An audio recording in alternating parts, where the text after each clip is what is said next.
चाहे तो इशारों से अपनी काया ही पलट दे दुनिया की। ये शान है इलियास कादरी की, मुस्तफा का आलम क्या होगा। ये तो उनके गुलाम की शान है, ये गौस आजम के नाइब की शान है, ये हुजूर रहमत कौनैन के गुलाम की शान है। इसकी पावर का ये आलम है, तो बताओ जिसका इसने कलमा पढ़ा उसकी ताकत का आलम क्या होगा। ये तो स्पीकिंग एक उसकी पावर है, उसके बोलने की, उसकी रूहानी ताकत है। आशिक मदीना, अल्लाहु अकबर।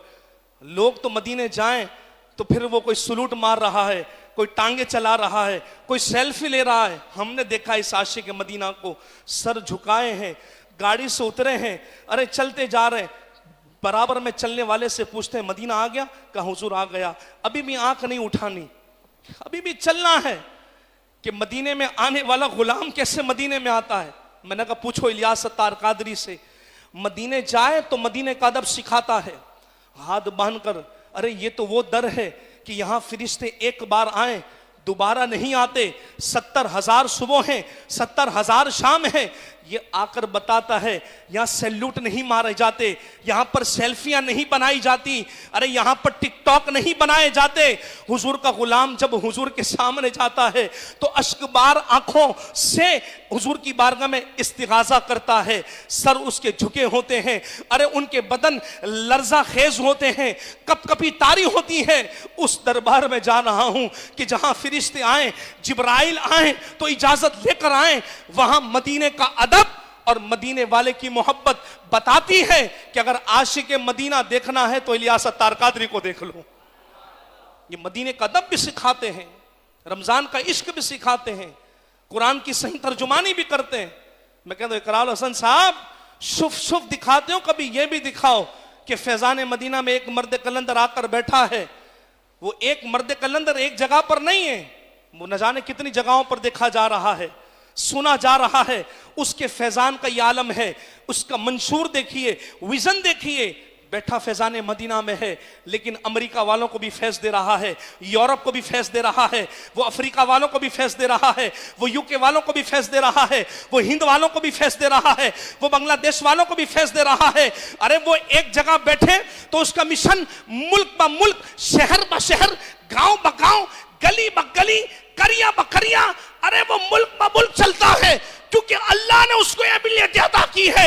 और जब हुजूर की गुलामी में बंदा कोई जिए, अपने आप को पहचान ले और परफॉर्मेंस ऐसी रखे, तो इकबाल कहते हैं खुद ही को कर तू बुलंद इतना कि हर तकदीर से पहले खुदा बंदे से खुद पूछे, बता तेरी रिजा क्या है, बता तू चाहता क्या है। एक मस्जिद में बैठकर इतना बड़ा इनकलाब कोई नहीं कर सकता। और फैजान और दामन में वुसअत देखें आप, मेमन होकर सराइकी को अपने करीब किए हुए हैं, खतरी बिरादरी उनके करीब है, गुजराती उनके करीब है, बलोची उनके करीब है, पठान उनके करीब है। इतना बड़ा दामन है, सबको समेट लेते हैं। और पता है क्या कहते हैं, रंग बिरंगी झंडे छोड़ो थाम लो गुंबद वाला, रंग बिरंगी झंडे छोड़ो थाम लो गुंबद वाला, तुमसे राजी हो जाएगा सोहरा मदीने वाला। महाजिर और बलोच और पश्तून में ना लड़ो, एक हो जाओ, इन्नमल मुमिनूना इखवा हो जाओ, आपस में भाई भाई है। करके दिखा है इलियास सत्तार कादरी ने, एक ही झंडे के नीचे सारी जबान वालों को जमा किया। और मंशूर क्या है, बस चलो मदीने, बस चलो उस राह पर। और मैं अक्सर एक जुमला कहता हूं, इलियास कादरी को 2 नंबर ही नहीं आती। हमारे माशरे में तो भंग वाली सरकार, चरस वाली सरकार, नाड़े वाली सरकार, तलवार वाली सरकार, दुल्हन वाली सरकार, हेलमेट वाली सरकार। मैंने कहा सरकारें दिखाने वालों, कभी फैजान मदीना भी दिखाओ। ये नाड़े वाली सरकार नहीं, चरस और भंग वाली सरकार नहीं, अरे ये दुल्हन वाली सरकार नहीं। इसको देखकर तो दुनिया कहती है ये तो सुन्नत वाली सरकार है। सुन्नत पर अमल करते हैं, फिर दूसरों को बताते हैं। और 2 नंबरियां इन्हें नहीं आती, अल्हम्दुलिल्लाह इनका विजन आज भी वही है, मंशूर वही है। और जिस गाड़ी में मुझे और आपको लेकर जा रहे हैं कि चलो बस चलते हैं, चलो बस उस राह पर चलते हैं। हुजूर वाला कौन सी राह है, कहा ये राह तो वो राह है कि जिस राह पर गौस आजम चले हैं, बाबा फरीद चले हैं, दाता अली हजवेरी चले हैं, ख्वाजा खाजगान चले हैं। किस रास्ते पर लेकर जा रहे हैं, वो रास्ता 2 नंबरी वाला रास्ता नहीं है। खुदा की कसम, जिस ड्राइविंग सीट पर बैठा इमाम अहमद रजा हो और उस गाड़ी के दरवाजे पर खड़ा इलियास कादरी सदा लगा रहा हो, लोगों आ जाओ, तुम बंगाली हो तुम इस गाड़ी में बैठ जाओ, तुम महाजिर हो इस गाड़ी में बैठ जाओ, तुम खत्री हो इस गाड़ी में बैठ जाओ, गुजराती हो इस गाड़ी में बैठ जाओ। मैं कहता हूं देखो तो सही, अत्तार जिस गाड़ी में बिठाकर हमें ले जा रहे हैं उस गाड़ी को चलाने वाला इमाम अहमद रजा है।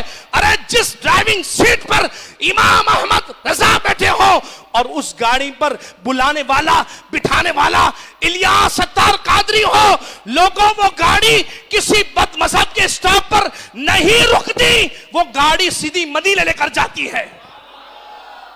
वो गाड़ी कहीं और लेकर नहीं जाती, वो सीधा मदीना लेकर जाती है। आशिक मुस्तफ़ा हो तो देखो तो सही, हुजूर का इश्क कितना है, मिलाद का इश्क कितना है, सहाबा और अहले बैत की मोहब्बत कितनी है। यही नहीं, उम्मत की खैर खाई करता है। हमारे यहाँ पीर साहब मुरीदों की जेब पर नजर रखते हैं, जेब कितनी भारी है, ये जेब पर नजर नहीं करते, जेब के नीचे जो दिल है ये इस पर नजर करते हैं। इनका दिल किस तरह साफ करना है, इनके दिल से दुनिया की मोहब्बत कैसे निकालनी है, और अल्लाह ने उनको कैसा अखलाक दिया है। कई लोग 43 साल से बातें बना रहे हैं, तीर फेंक रहे हैं उनकी तरफ, तंकीद कर रहे हैं उनकी तरफ। मैं कहता हूं तंकीद करने वालों, तुम्हारे बाप को भी अब मानना पड़ेगा कि इलियास सत्तार कादरी के कारनामे इतने कि अब हमारी जबान से तंकीद नहीं होगी, अब हमारी जबान से उनकी जो है वो तारीफ होगी। मस्जिद के अंदर हमारे जुमा जहां पढ़ाते हैं, एक साहब इलियास कादरी के खिलाफ बड़ी बात करते हैं, हम भी दरगुजर करते हैं, कब तक करते हो। इस दफा जुम्मे को देख लिया, अलविदा अलविदा माह रमजान, चीख चीख के रो रहे थे। मैंने कहा देखो तो सही, जिस इलियास कादरी पर भौंकते हैं उसके लिखे हुए कलाम की तासीर देखो कि उसे भी रोने पर मजबूर कर दिया। मैंने कहा अब तो तुम्हारे बाप को भी मानना पड़ेगा, जिस पीर पर तुम तबर्रा करते हो, अरे उसके लिखे हुए कलाम ने तुम्हें भी रमजान की जुदाई में रुला दिया है। अब तो मानना पड़ेगा कि अल्लाह ने इसके कलम में ऐसी तासीर रखी है।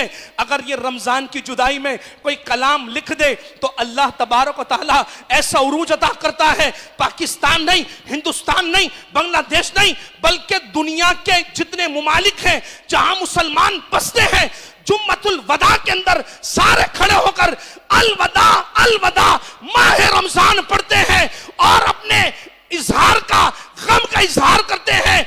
अरे मानना पड़ेगा कि वो इस बात का ऐलान करते हैं कि रमजान तेरी जुदाई हमसे बर्दाश्त नहीं होती। आंसू बहाकर वो कहता है अलवदा अलवदा माह रमजान। तो बोलना पड़ेगा ये कमाल भी इलियास सत्तार कादरी का है। और यही नहीं, बल्कि इलियास सत्तार कादरी अकीदे को बचाता है। सिर्फ अहले सुन्नत का अमीर नहीं है, बल्कि अहले सुन्नत के अकायद का मुहाफिज भी है। हाँ, अगर वो सो रहे होते ना तो शमशीर आला हजरत के नाम पर जिन्होंने दुकानें चमकाई हैं, हमारे बच्चों को उठा के ले जाते वो, क्योंकि ईरानी डॉलर मिल रहा है ना, उन्हें माल मिल रहा है। शमशीर आला हजरत, शमशीर आला हजरत बोलने से नहीं होते, किरदार से होते हैं। और उसने तो कह दिया है कि मेरी आंखें आला हजरत पर बंद हैं, बस हमें सीधा चलना उनके पीछे। निगरान शुरा कहते हैं हुजूर वाला आला हजरत पर आंखें क्यों बंद की हैं, आंखें खोले कोई और मिल जाए। कहा नहीं, इनके पीछे चलना है। तो कहा क्यों? फरमाया जिसके पीछे मैं जा रहा हूं मुझे पता है वो कहीं और लेकर नहीं जाएगा, हुजूर के कदमों में लेकर जाएगा। वो कहीं और लेकर नहीं जाएगा, हुजूर के कदमों में लेकर जाएगा। और अकायद का तहफ़्फ़ुज़ किया इलियास सत्तार कादरी ने, आशिके रसूल बनकर दिखाया इलियास सत्तार कादरी। हमारे भी बड़े दावे करने वाले, गुलाम है, गुलाम है, रसूल के गुलाम है, गुलाम रसूल में मौत भी कबूल है। जब उनसे कहा जाए कि जरा दाढ़ी रखो, जरा अमामे सजाओ, नमाजें पढ़ो, सदका और खैरात करो, सूद छोड़ दो, झूठ छोड़ दो, माँ बाप की नाफरमानियां छोड़ दो, दिल आजारियां छोड़ दो, कहता हमसे ये नहीं होता। हम आशिक रसूल तो बहुत हैं, बहुत बड़े, लेकिन नमाज पढ़ने के लिए हमारा इश्क तैयार नहीं है। लेकिन वो दावा नहीं करता, दलील पेश करता है। आज 75-76 साल की उम्र है, सारी सुन्नतों को अपनाकर इस मर्द कलंदर ने बता दिया कि देखो हुजूर का गुलाम इस दुनिया में आया, हम आए अपनी मर्जी से नहीं, जाएंगे अपनी मर्जी से नहीं, आए हैं रब की मर्जी से, जाएंगे रब की मर्जी से। तो फरमाया जो बीच में जिंदगी का टाइम पीरियड है ये अपनी मर्जी से नहीं अल्लाह की मर्जी से होगा। जिंदगी का मकसद अल्लाह की मर्जी से होगा। जो उसूल कवानीन अपनाएंगे अल्लाह रसूल के बताए हुए तरीके मुताबिक, अरे जिएंगे ऐसे जैसे रब को पसंद है, रहेंगे ऐसे जैसे रब के मुस्तफा को पसंद है। वो सिर्फ आशिक दावा नहीं करता, दलील पेश करता है। और यहां एक जुमला अर्ज कर दूं, उनके दामन में आने के बाद हमें मिला क्या? तो मैं कहता हूं इलियास कादरी का हाथ, ये 5 लकीरें बड़ी साफ है, ना राफजियत की तरफ जा रही हैं, ना खारजियत की तरफ जा रही हैं, ना सुलह कुलियत की तरफ जा रही हैं, ना बद मजहबियत की तरफ जा रही हैं, ना रवाफिज की तरफ जा रही हैं। इस हाथ को जब हाथ में देते हैं तो खुदा की कसम हुजूर का दामन मिलता है, अबू बकर का दामन मिलता है, उमर का दामन मिलता है, उस्मान का दामन मिलता है, अली का दामन मिलता है। अब इस हाथ में हाथ दिया, लोग पूछते मिलेगा क्या, मिलता क्या है? मैं कहता हूं मुफ्ती फारूक इंतकाल के बाद 3.5 साल के बाद जब उनकी कब्र शक होती है, दुनिया ने देखा अत्तार का मुरीद था, मरने के 3.5 साल के बाद उसकी कब्र शक हुई। लोगों ने देखा उसका अमावा भी सलामत था, जिस्म भी सलामत था, और कब्र खुली तो वहां से